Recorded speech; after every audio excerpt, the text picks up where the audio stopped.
नारायण नारायण। सूर्य देव ने देवराज इंद्र को भगवान विष्णु के पास जाने का परामर्श तो दे दिया, किंतु क्या श्री हरि विष्णु देवराज इंद्र की सहायता करेंगे? क्या अमर वरदानी सिंधु को भगवान विष्णु की सहायता से देवराज इंद्र पराजित कर पाएंगे? देवर्षि नारद। नारायण नारायण। प्रणाम मंगल मूर्ति। सत्य कहे देवर्षि, ये प्रश्न आप स्वयं से पूछ रहे थे अथवा परम देव श्री महागणेश से? अचानक आपके दर्शन पाकर मैं धन्य हुआ गौरीपुत्र गणेश। आप तो सदा माता पार्वती और पिता भोलेनाथ के पास कैलाश पर विराजमान रहते हैं, फिर आज आकाश भ्रमण पर। देवर्षि, क्या आपने कैलाश जाकर यह जानने का प्रयास किया कि इस समय कैलाश पर माता पिता की सेवा में कौन विराजमान है? मंगल मूर्ति, पिछले लंबे समय से मेरा कैलाश जाना नहीं हुआ है। मैं देवी अदिति की प्रार्थना लेकर कैलाश अवश्य गया था, किंतु तब भी आपसे अथवा अन्य किसी से मेरी भेंट नहीं हुई थी।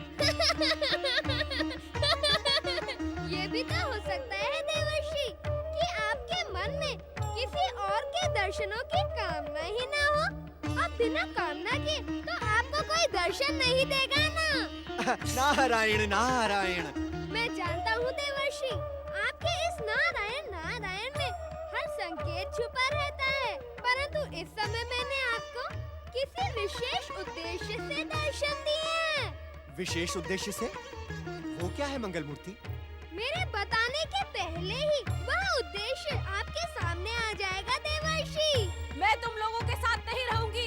तुमने मेरे साथ छल किया है। मैं इस कारागार में नहीं रहूंगी। मंगल मूर्ति, किंतु ये तो दैत्य माता अदिति की पुकार है। ऐसा प्रतीत होता है कि किसी बात से रुष्ट होकर दैत्य माता अदिति का क्रोध जाग गया है। वे तो हर बात से रुष्ट होती है देवर्षि। मैं तुम लोगों के साथ नहीं रहूंगी। किंतु ये स्वर तो तारकासुर के पुत्र तारकाक्ष की स्वर्णपुरी से आ रहा है। क्या दैत्य माता अदिति स्वर्णपुरी पहुंच गई? हाँ देवर्षि, दैत्य गुरु शुक्राचार्य का परामर्श मिलते ही तारक पुत्र उन्हें अपने साथ ले गए। नारायण नारायण। अब तो इस संसार में दैत्य माता अदिति का क्रोध ही प्रभावी हो जाएगा। नारायण नारायण। तुम लोगों ने मेरे साथ छल किया है। मैं इस कारागार में कदापि नहीं रहूंगी। मेरी बात सुने दैत्य माता। नहीं, मैं तुम लोगों की कोई बात नहीं सुन सकती। एक क्षण भी यहाँ नहीं रुक सकती। यदि मुझे रोकने का प्रयास किया तो परिणाम तुम सबके हित में नहीं होगा।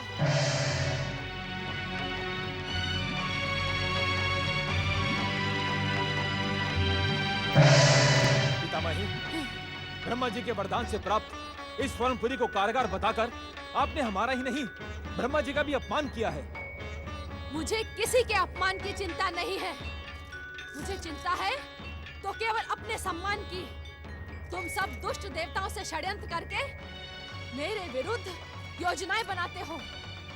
ये दुष्टा शांभू की मुझे अपमानित करने के लिए स्वर्णपुरी ले आई है, किंतु मैं अपना अपमान नहीं सह सकती।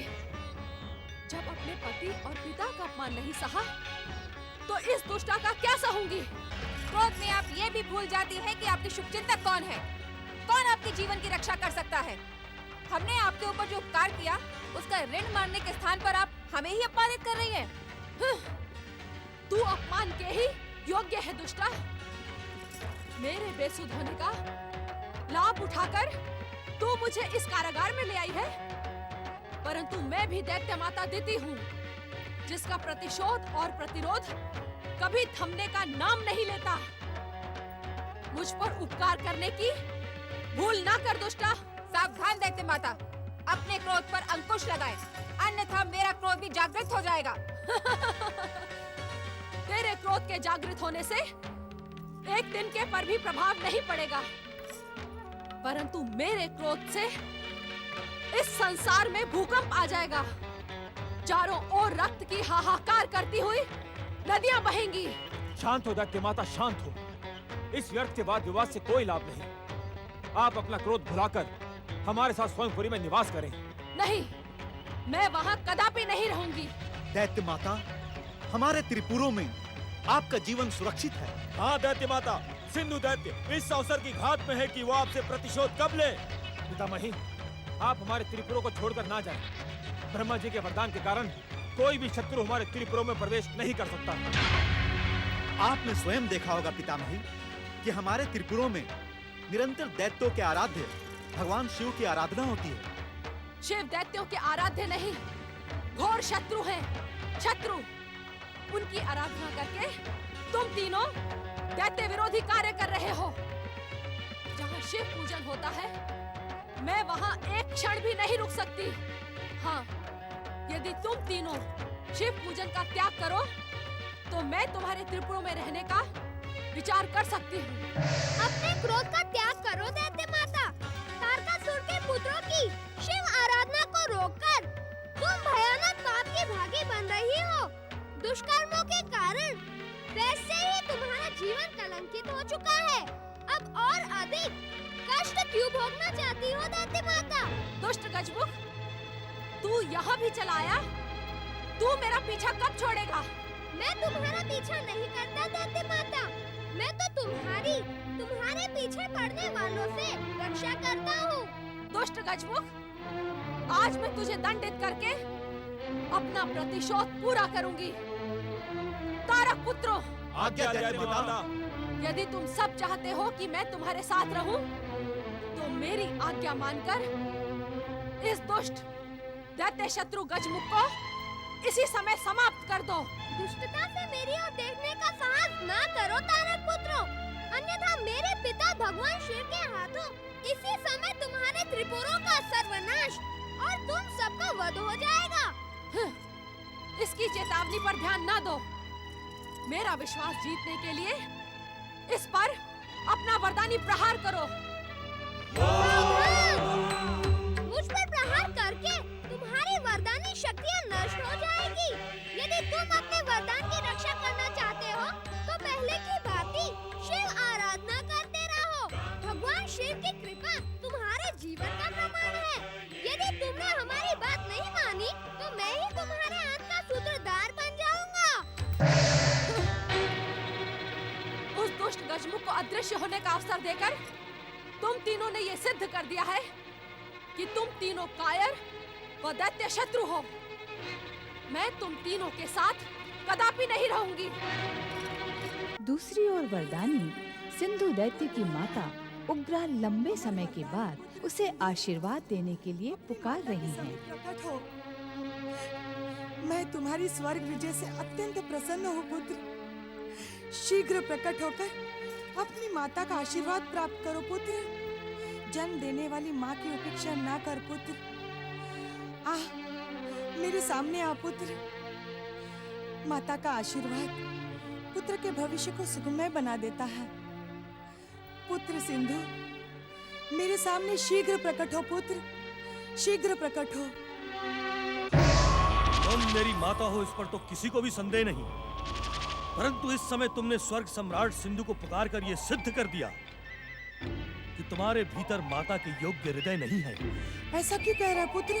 सत्य कह रहा हूँ माता। माता तो कभी स्वार्थी नहीं होती। मुझे स्वार्थी कहकर मेरा अपमान ना कर पुत्र। स्वार्थी ना कहूँ तो क्या कहूँ माता? आज जब अपनी अमर वरदानी शक्ति से हमने स्वर्ग पर अधिकार कर लिया है, तब तुमने मेरा स्मरण किया। उस समय तुम कहाँ थी जब मयूरेश्वर श्री गणेश के प्रहार से मैं अचेत होकर समुद्र तल में पड़ा था? मुझे तुम्हारे अचेत और आहत होने का कोई समाचार नहीं मिला पुत्र। और स्वर्ग विजय का समाचार मिल गया? तुम धन्य हो माता, और धन्य है तुम्हारी ममता। जिस सूचना से तुम्हारे स्वार्थ को शक्ति मिलती है, वो तुम्हें प्राप्त हो जाती है। और वो सूचना जहां तुम्हारा पुत्र आहट पड़ा है, वो तुम तक नहीं पहुंचती। मुझे इस तरह अपमानित ना कर पुत्र। अपमानित तो तुमने मुझे किया है। मेरे जन्म के साथ मुझे त्याग कर तुमने ये सिद्ध कर दिया कि तुम माता कहलाने के योग्य नहीं हो। परंतु मेरे मन में तुम्हारे प्रति आदर है और इसीलिए आज भी तुम्हारी पुकार सुनकर मैं दौड़ा चला आया। अपने उग्र स्वभाव के कारण प्रायः मुझसे भूल हो जाती है। क्षमा मांगने की आवश्यकता नहीं है माता, परंतु एक निवेदन मैं आपसे अवश्य करूंगा। यदि आप उसे स्वीकार लें तो आपके पुत्र के रूप में जन्म लेकर मैं स्वयं को धन्य समझूंगा। कहो पुत्र, तुम जो कुछ भी कहोगे मैं उसे स्वीकार करूंगी। अपने वचन को भूल न जाना माता। नहीं नहीं पुत्र, एक बार मुझसे भूल हो गई, अब भविष्य में कभी भूल नहीं करूंगी। मैं सदा वचन का पालन करूंगी। तो आज के पश्चात किसी से भी मत कहना कि मैं तुम्हारा पुत्र हूँ और तुम मेरी माता हो। ये तुम क्या कह रहे हो? सत्य कह रहा हूँ माता। इस संसार में सबसे आदरणीय पद माता का है, परंतु तुमने मेरा त्याग करके माता के शब्द को कलंकित कर दिया है। ऐसा कठोर दंड ना दे पुत्र। ये दंड नहीं है माता, माता के पावन पद की रक्षा का प्रयास है। मैं नहीं चाहता कि तुम्हारे कारण इस संसार में माता का नाम लांछित हो। मैं तुमसे स्नेह करता हूँ और इसीलिए ऐसी प्रार्थना करता हूँ, अपने वचन का स्मरण रखना और आज के बाद मुझे अपना पुत्र कभी न कहना। सिंधु, तूने उचित ही किया पुत्र। इस संसार में माता कभी कुमाता नहीं होती है, परंतु जन्म से ही तेरा त्याग करके मैं कुमाता बन गई। जिस प्रकार शेरनी अपने पेट से जन्मे बच्चे को ही खा जाती है, उसी प्रकार मेरे उग्र स्वभाव ने तेरा त्याग कर दिया। मुझे माता बनने का अधिकार ही नहीं है। मुझे लांछित करके अच्छा ही किया पुत्र, परंतु कलंक का ये काला मुख अब मैं इस संसार में किसी को नहीं दिखाऊंगी।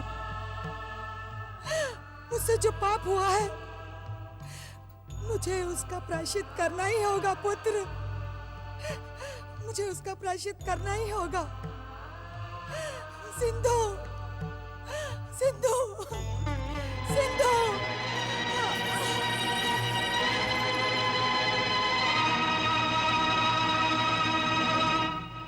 मयूरेश्वर श्री गणेश कभी भी सिंधु का वध नहीं करेंगे। हमें जीवन भर ऐसे ही भटकना होगा। धैर्य धारण करे देवराज। कैसे धैर्य धारण करूं? मैं जानता हूं कि शिव दैत्यों के आराध्य हैं। वे अपने पुत्र मयूरेश्वर को कभी भी उनके विरुद्ध जाने की आज्ञा नहीं देंगे। ना ही सिंधु का वध होगा और ना ही हमें स्वर्ग का सिंहासन प्राप्त होगा। सावधान देवराज, आज देवताओं की दुर्दशा का कारण आप ही हैं। आपने अपने अभिमान में रहकर सदा शुभ शक्तियों की उपेक्षा की और आज फिर आप देवादिदेव महादेव शिव पर आरोप लगा रहे हैं। अग्निदेव, मुझे उत्तेजित करने की भूल ना करें। परंतु हम शुभ शक्तियों की आलोचना नहीं सुन सकते देवराज। देवराज, भगवान शिव के विषय में आपने जो अनुचित शब्द कहे, आप उनसे इसी समय क्षमा याचना करें। असंभव। इंद्र ने जो कुछ भी कहा वो सत्य का प्रमाण है। शिव तो दैत्यों के आराध्य हैं, वही देवताओं के विरुद्ध पक्षपात कर रहे हैं। देवताओं की इस भयानक दुर्दशा पर भी दया निधान कहलाने वाले शिव को दया नहीं आई। जिसे दया पानी हो उसे दया की योग्य आचरण भी करना पड़ता है देवराज। आप अपना आचरण तो देखें। देवादिदेव भगवान शिव के विषय में अनुचित बातें कहकर आप अपने दुर्भाग्य को आमंत्रित कर रहे हैं। इससे अधिक और दुर्भाग्य क्या हो सकता है? आज स्वर्गाधिपति देवराज इंद्र शरण पाने के लिए इधर उधर घूम रहे हैं। मेरी इस घोर दुर्दशा और अपमान का कारण संसार की सभी शुभ शक्तियां हैं। मैं उन्हें बार बार प्रताड़ित करूंगा। देवराज, आप अपनी मर्यादा को लांघने की भूल कर रहे हैं। तुम मुझे मर्यादा का पाठ पढ़ाओगे अग्नि? क्या तुम नहीं जानते कि इंद्र का कथन ही मर्यादा की रेखा बनती है? देवराज इंद्र के सामने उच्च स्वर में बोलकर तुम अवश्य मर्यादा को लांघ चुके हो और इसका दंड तुम्हें अवश्य मिलेगा। नारायण नारायण। देवराज इंद्र, आप अपनी मूर्खता पर अंकुश रखें।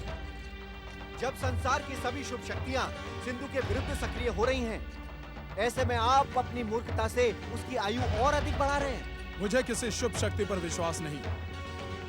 सब मुझे अपमानित करना चाहती हैं। मैं जानता हूं देवऋषि कि सूर्य से अमृत पाकर सिंधु सदा सदा के लिए अमर हो गया है। अब उसे मयूरेश्वर तो क्या, स्वयं महागणेश भी मार नहीं सकते। गंग गंग गंग गंग गंग देवराज, आपने किसी पर विश्वास करना तो सीखा ही नहीं।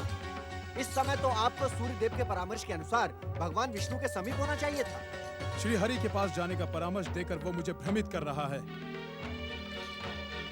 वो मुझे भटकाकर अपने वरदान की रक्षा कर रहा है। वो जानता है कि निरंतर भटकते रहने के कारण क्रोधित होकर जब मैं श्री हरि के पास जाऊंगा तो वे भी मुझसे रुष्ट हो जाएंगे। वो सूर्य निरंतर मेरे विरुद्ध षड्यंत्र कर रहा है। नारायण नारायण देवराजेंद्र, आपके विरुद्ध षड्यंत्र सूर्यदेव नहीं, आपका अभिमान और आपके दुष्कर्म कर रहे हैं। आप सच्चे हृदय से जिस किसी के भी पास जाएंगे, आपको उसकी कृपा का प्रसाद अवश्य प्राप्त होगा। अब मुझे किसी पर आस्था नहीं रही, किसी पर विश्वास नहीं रहा। तब तो आपकी सहायता कोई भी नहीं कर सकता देवराज। आपने अपने मिथ्या वचनों के कारण दिव्य लोकों में जाने की शक्ति खो दी है। अब आप वैकुंठ लोक, कैलाश अथवा ब्रह्मलोक में प्रवेश नहीं कर सकते। ये आप क्या कह रहे हैं देवऋषि? नारायण नारायण देवराजेंद्र, मैं सत्य कह रहा हूँ। यदि शुभ शक्तियों की उपेक्षा के पश्चात भी आपके भीतर दिव्य लोकों में जाने की शक्ति बची रही, तो इस संसार में शुभ शक्तियों की उपेक्षा की परंपरा जन्म ले लेगी। आपको अपने दुस्साहस का इतना दंड तो अवश्य मिलना चाहिए। नारायण नारायण।